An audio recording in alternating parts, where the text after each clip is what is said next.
Welcome to Gadgettes, your weekly video podcast from Gizmodo, where we womansplain the latest in technology. I am your host, Deputy Consumer Tech Editor Michelle Earhart, and joining me is Florence Ion. I'm your consumer tech reporter. Hello, everybody. and this week has been so much. How are you doing, Flo? Well, I'm coming to you with a headache. So this is going to be an interesting show. Uh Chill and episode. it's funny, Michelle, because this week all I did was write about nothing. Yeah. And all I did was write about air. But no, we have this week was Prime Day for Amazon, Oh yeah, I which forgot about that too, actually.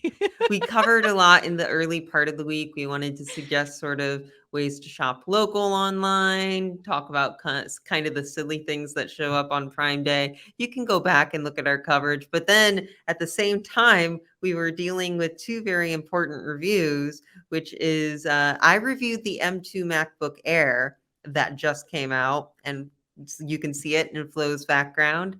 And Flo, you reviewed nothing. I did. I reviewed nothing. Oh, ha ha ha. What are we talking about? We can't Talking about not the do nothing that phone. joke. Yeah. So Listen, Flo reviewed the Nothing Phone 1, which is the big new Android device. big is relative. It is Big, relative it to who it you're wants talking to be to. big. It's It got the wants to be big. scrappy marketing is Yeah. what I'm going to say in a polite way. It's actually behind this green screen right now. Now, normally I would physically hold up the device, but I am, it is a mid-range device. I'm putting it through its paces a little more because I only had a couple days with it. But I will talk about my first impressions. My review is up on Gizmodo. Michelle's review of the MacBook Air is up. And so we felt like this show would be the one where Michelle and I just kind of sit and talk about the work that we've been doing all week. So, without further ado, let's go ahead and just take a quick break. And when we come back, we'll be talking about the M2 MacBook Air.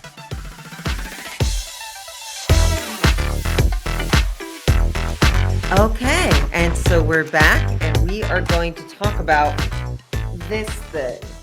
This is the new MacBook Air with M2, and right away you might be noticing a little notch on the device. I don't So think it's this that is bad. I don't it's think it's not that that bad. bad. So this is like the second laptop to come out with the M2 chip from Right. Apple. The first one was the MacBook Pro 13 Mhm. inch, which we talked about with Phil Tracy a couple episodes ago. You can go back there. We really went in depth on the M2 chip there. But Phil's been out on vacation, so I went ahead and covered for him and wrote up our MacBook Air M2 review. Although Phil has been talking about this device for a long time, because I'll be completely honest, he did not like the MacBook Pro 13 inch that much, which is that it's a very powerful, very capable device, still scored highly for us because it's the best MacBook option with an M2 chip you can get that has a fan, but it still has like an ancient design to it. It's got a very thick bezel. It's got the Interesting. touch bar on it still. Whereas this, the MacBook Air M2, and you can see more than just me showing it up on my screen. If you go to our full review on gizmodo.com, it's got a brand new design to it. So I'm going to go ahead and click in really quickly. And I feel like this design is almost going to be as appealing, if not more appealing, to most people than the M2 chip is. So, like, the M2 chip is Mhm. nice. It is more powerful than the M1, but it's more of a refresh than a revelation when the M1 is. So it's got sort of incremental power. This did about like 4 minutes on our Blender benchmarks, both CPU and GPU oriented, where we rendered a nice BMW car. And it got about 8,500 on Geekbench, which was actually lower than 12th gen Intel Core i7 on the Lenovo Yoga 9i. I will say this about Apple: their computers are named in a much more sensible way than PCs. Um, Yes. but aside from the M2 chip, which is nice, and it is going to be helpful for people with sort of medium to heavy workloads, This Air introduces a keyboard with a full-size function row. It increases the size of the power button for Touch ID and adds a little texturing to make it easier to work with. From its sides, it Ooh. is no longer has that wedge shaped that the old Airs have. Instead, it's completely flat, which means you don't get a natural angle when you type, but the laptop itself is actually thinner this way because it doesn't uh, lift off the ground as much. You've got the return of MagSafe for Yeah, I was charging. just gonna mention that. Which a lot of people really like, but you can still charge with the USB-C slash Thunderbolt if Oh. you want to. These are also DisplayPort compatible, which is good because I like MagSafe. It's nice and simple and easy, and it doesn't eat into my USB-C ports. But also, my cat likes to tug at my charging cables, Mm, and MagSafe is easier to accidentally disconnect. that's Um, true. you do still have your 3.5 millimeter jack. So Apple is a bit kinder on laptops than on phones. Granted, it's normal to have that, but whatever. And then the big addition slash change is the device itself is not any larger, but you now have a 13.6-inch screen. I believe the official resolution is 2560 by 1664. It's got a really specific number there. And the way they've been able to do that without making the device any bigger, is they've pulled the bezels away. So they're now about, what is it, half an inch, I think. And they've kept the webcam though. And that means you have a notch with this device eating into your menu bar. I have been so critical of this notch in our pre-release coverage of this thing, but I have to say, now that I have the device, the bigger screen is nice and the notch doesn't bother me that much. So, Mm. oh, and before I take this away, I do want to talk about that with Flow, but I should also point out you've got two new colors. You've got sort of a navy blue, which I don't have here, but then you have kind of a mild matte rose gold, which I do have here. It's called Starlight, and the navy blue is called Moonlight. But I'm going to put this down and I'm going to bring Flo back on the screen and we can talk about Flo. What do you think of that redesign, especially the notch? Well, I have to say I'm a little bummed that the rumors weren't fulfilled in the sense that we were all kinda hoping we would get a return to the iMac and get, I guess we never had colors in the MacBook line before. I mean, we did the iBook was the one that had all the colors back in the day, but there's a little bit of hope that we would get some more colorful chassis from Apple, but we didn't. Instead, we just got variations of metal, I Hmm. wanna say. They want to seem subtle and they want to seem classy, but I have to say on my iPhone, which I left in another room, unfortunately, I have the nice bright red product Mhm. red color Right. that they have. And I love that. I bought a transparent case specifically so I could show that off. And I don't know, I think it would be fun to have that on my laptop as well. I agree. I am also just looking at this design and how it's different. So I disclosure, I had a MacBook Air back when they made an 11-inch one, and I bought that one because it really reminded me of like the netbook that I used to love. And that MacBook Air is still in use. My cousin uses it for college, surprisingly, because I bought it in 2012.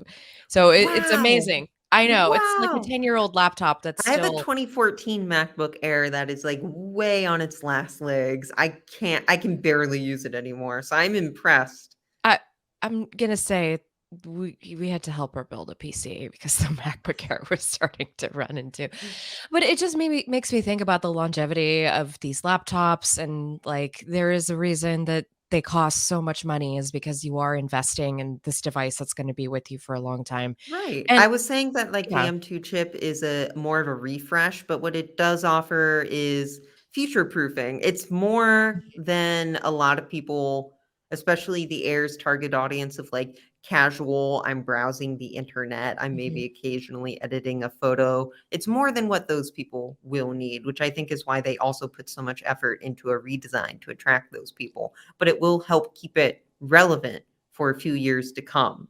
The M1 chip is also ridiculously powerful for the, size of the device it's in. So if you have one of those, you might not need to upgrade to this. But it is important to keep up with the times.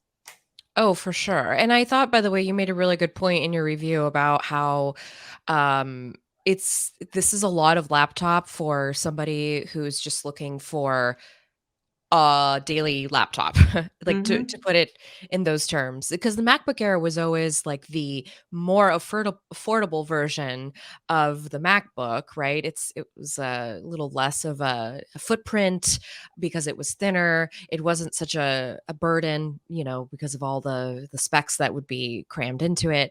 But now that we have this really powerful processor from Apple, it's like, are people prepared to buy into something that is so I don't mean to put it on such a pedestal, but just are people prepared to pay for something that's so powerful? Yeah, it is the same chip that's in the MacBook Pro 13-inch. The only difference between those is that the Pro has a fan. So the Pro can technically hit more powerful, performance than the Air, but the Air is still more powerful than people will need. And if you're not going to be, rendering an image for a couple of hours where your computer will start to heat up and start to get throttle, you're probably going to be okay. That said, I will say the Air does feel like the more modern device because of that Mhm, new redesign. And it's really mhm. disappointing that we didn't get that on the MacBook Pro 13-inch.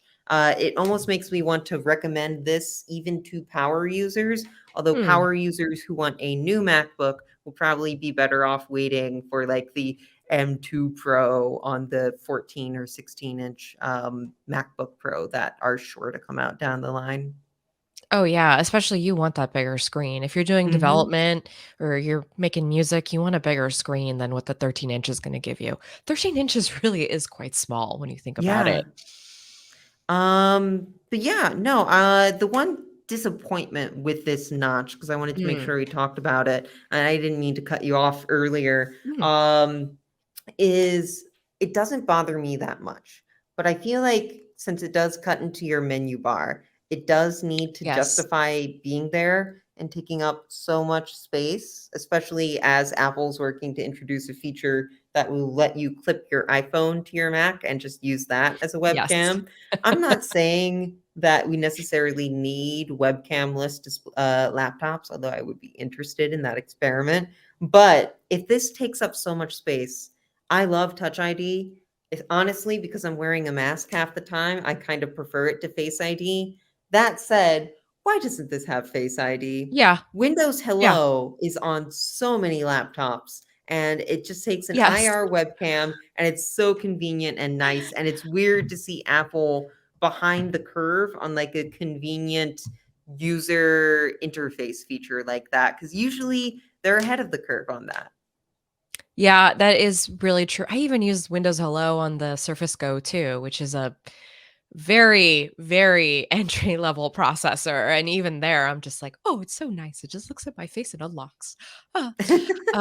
I wonder if it has to do with as I'm learning more about the iPhone, right? I'm wondering if it has to do with the camera system that they made specially for the iPhones, that they can't just like take that and put the technology into the laptops. But wouldn't That's that true. be wouldn't that be kind of cool if they could just piecemeal, like, take that little part out of the iPhone, put it in the MacBook, and then you have this really nice selfie camera with Face ID, and I'm telling you, that would be a great marketing point, Apple. That does point out I should bring up that the web that not the web well yeah, the webcam is not as good as like the front facing camera on an iPhone is going to be, but it has Mm, bumped up from 720p to 1080p. gotcha. You can see a selfie in my full review that I took with it. But yeah, I saw colors are that. accurate.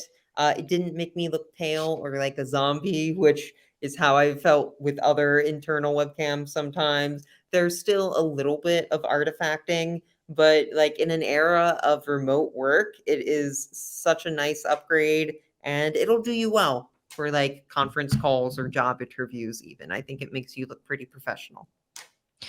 By the way, can we just appreciate this MacBook Air behind me also has the New York skyline. It does. So I'm I not took even in that New York. photo in our office kitchen at around like 6 p.m. after everyone else had cleared out, and I was in the magic hour, I think. Yeah, I was gonna say, you really took advantage of that New York skyline to your advantage for the backdrop, and thus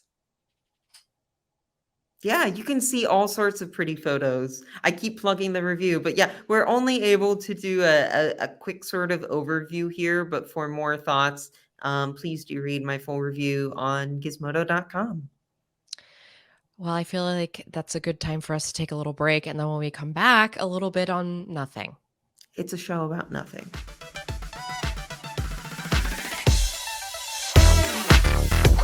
Well, what have we got here? We finally have it after so many commercials and that one really awkward reveal event that seems like it was shot on the phone. We finally have the nothing. That You happened this watched that week. event, right, Flo? I tuned in briefly, and then again, everyone, this week was a lot for our brains, and so we Hmm. all did the best we possibly could. And the nothing's best, the Nothing Phone One's best, exists here on this backside. I'm trying to get this all configured for us. Can you Ooh, all see? little Can bit you of all flash see? of lightning there. There we go. Oh, look, probably should put a seizure warning on this for Oh, everybody true. who's tuning Yeah, in right now. we'll have our editor put a seizure warning over this bit, say skip to blank to avoid. So the Nothing Phone is out. And I edited your review of it. You And did. from what I understand, it's kind of just like a mid-range Android phone, but it sets itself apart with cute features like those glyphs you just shared. Like the glyph interface. I know this is my silly way of showing it on camera, but it's worth noting that there is an epilepsy warning here at the bottom of the glyph settings, so at least nothing is aware that this is something that could trigger a migraine. Mhm.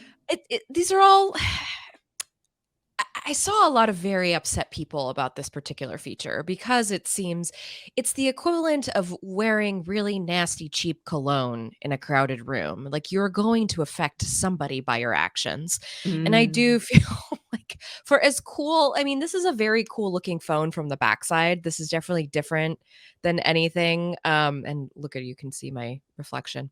I'll go ahead But and, zoom in on you or give you yeah, full this is screen. definitely you know, we were talking about the iMac and the iBook in the last section. This is definitely something that is reminiscent of that era.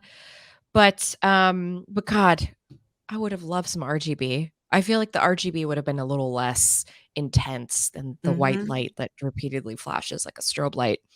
Um, Otherwise, the phone, I have to say, very, very nice. This green screen is Oh, no, gonna the green screen. God bless the green screen, everyone. Okay, I'll describe it to you. The phone really is very nice in person, I will say. The only real the only concern that I have is that the front and the back have Gorilla Glass 5 on them to kind of help and maintain the durability of the phone, but it still feels very plasticky versus like for instance, since I have it over here, this let's get back into that. There we go. This Galaxy S22 Plus. I was trying to do this last night for a friend to see if you can hear it, but there is a density to this, like a hardness, versus when you tap on the back of this phone. Mm. It's very hard to hear through the microphone, admittedly, but there it feels like there's more space in this, and so it sounds more hollow. And then it also doesn't help that the front of this phone is a POLED, so it's a plasticky OLED, and you actually can push down on it a little bit. Like it feels like there's a teeny tiny bit of flexibility. And maybe it's just because of the way the phone is constructed. Maybe there's a little more reinforcement in this Samsung device, but that alone adds to its like mid-range aura. I also I was reading your review and you mentioned that because of the glass on the back, it tends to slide around a lot if you Yes. rest it Yes. on its back. Granted, with the glyph interface, it seems like it wants you to rest it with its face down so that you can then see the glyphs. But I would be terrified of accidentally pushing my phone across the table and having it go flying. Yeah, I'm trying it on some surfaces. It still slides around, definitely. I am not a fan of the shiny glass backs. By the way, it just flashed at me. By the way, the Pixel 6 and 6 Pro both have that shiny same problem where they just slide around, which is why it's very annoying to use them without a case. There will be cases that you can buy for this phone from the manufacturer, but if you live in the US, it doesn't even matter because this is not a phone that you can buy in the United States directly. You would have to import this phone. And in pounds, in British pounds, the 399 price tag, which is about $475 when rounded up, around the price of the other popular mid-rangers here in the US. So we're talking about the Pixel A series and the Samsung Galaxy A series. So it is very much in line with the other mid-rangers, but you have to go through a lot of trouble to bring it here in the US where it doesn't even work on all three major carriers. What does So it work on, Flo? it works on T-Mobile, but they don't guarantee it works in all spots. So, Lovely. and I figured T-Mobile would be the one that would have the most leniency in terms of where it works. So if you're on T-Mobile, you could probably try it out. But don't have high expectations. AT&T, it works on the 4G network, but it doesn't work on 5G or the uh, Volt, VOLTE, or the VO Good Wi-Fi, luck. I can't. as I say it in my mind. But I know those are both essential technologies for voice calls and things of the sort. So that's kind of a bummer. And that it doesn't work at all on Big Red on Verizon, which is my carrier, which Mine as well. yeah, I go ahead and write me angry emails, but where I live, it's the best service that I have. So that's why I stick with them and their high price tag. And unfortunately, also means I can't test out phones that are meant for an overseas market because of, but these, we bring this up because these are things that nothing did. I'm sure they took it into consideration because Carl Pei, the founder of Nothing, the former co founder of OnePlus, I guess he's still a co-founder, but formerly of OnePlus. It was the same strategy that they did with OnePlus, which is came here to the US. It wasn't available on all carriers. And they still managed somehow to hype up around it, get the Android community to really like get into this device. But I don't know if that works in the year of our Lord 2022. Yeah, it just feels like there's not a lot. This is marketing itself as a very different device, but what you're getting is a standard mid-range candy bar with cool lighting, sort of a minimal overlay over Android, which is nice. And then it's got fewer cameras than other phones, which I know you had some thoughts about in your review. Oh, did I have some thoughts? Folks, while I was reviewing this phone, a grass fire broke out right outside my backyard. It was very exciting afternoon as I was being buzzed by I live in California, so a lot of Cal Fire. They were buzzing over me. I was watching them as they were collecting. They brought in the Chinook helicopters to collect water and dump it over the fire. And so I thought, now usually these hills I use as my test bed for the zoom on the smartphones that I review because it's just a good, anecdotal way to sort of see how much you could zoom in, right? But this phone is not about packing in all those cameras that you usually get with other Android phones on the market. So I didn't have that zoom to tap into, which meant this was not a phone for fire chasing. So I've been telling people who have been asking me like my quick assessment of the Nothing Phone 1. This is not a phone for climate change. So if you are, by the way, that's a sarcastic, sad laugh. Just want to put that out there. If you are a person who is, documenting the weather and the weather patterns, probably don't get the Nothing Phone one. Also because it's only IP53 rated. Really? Yes. That's fun. So who should get the Nothing Phone one, Flo? Who is this for? Really bored Android users, which is not me. I'm not bored. I wish I could be bored. I wish I had the privilege of being bored right now, but my life is incredibly taken over by responsibility and I don't have that ability. But that is why I bring this up, because the thing about a smartphone, again, in this day and age, is that I feel like a lot of us are really about the reliability of a device. We don't want to run into any hiccups during the day. We want a phone that logs on to the carrier, gets us our information, and takes our pictures of the things that we love, right? That's really what matters to us. And so, this phone, while it is very cool and it definitely is a conversation starter, and I guess it can help you keep track of your NFTs if you're into that sort of thing, that is a very niche kind of user. That's not an everyday, like, I need to just go out, do my job, get things done. And I feel like the Android world, I've been in this community since the beginning, and we've been begging for this kind of stability for a long time. That's what we've Mhm. been asking Google for. We want the same kind of reliability that iPhone users have gotten from their platform. And so this phone, in my mind, messes up that whole trajectory that Google and Samsung have both been on. That's why Google and Samsung are the big Android phone players here in the US, Mhm. because they're the most reliable at this point, and the ones that give you the things that you're looking for in the package. The Nothing Phone doesn't necessarily offer that. It is very much a, come give us a try something new, but you're not entirely sure. Like, you're bringing something home that's cool, Is but it are they gonna really gonna deliver on the security updates every 2 Yeah, months? how long is the novelty gonna last versus, like, the need to use it as, like, a daily driver?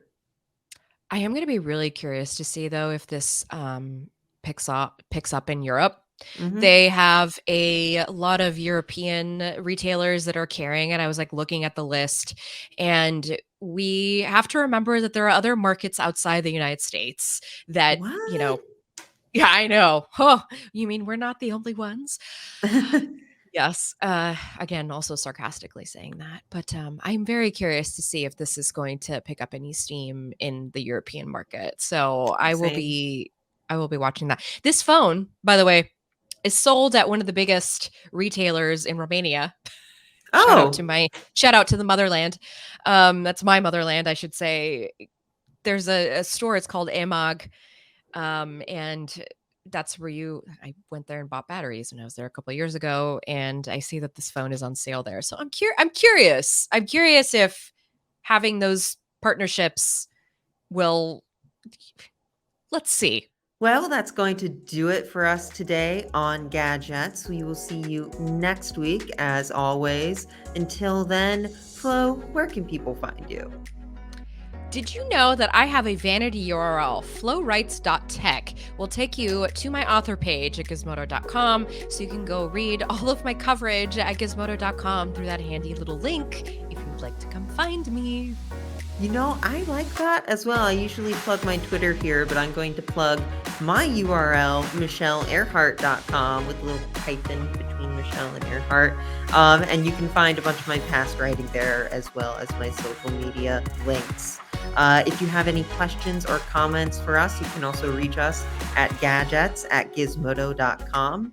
We want to thank our editor, Artem Golub, for making us look and sound nice every week. And we want to thank our artist, Vicky Leta, for our wonderful Gadgets art.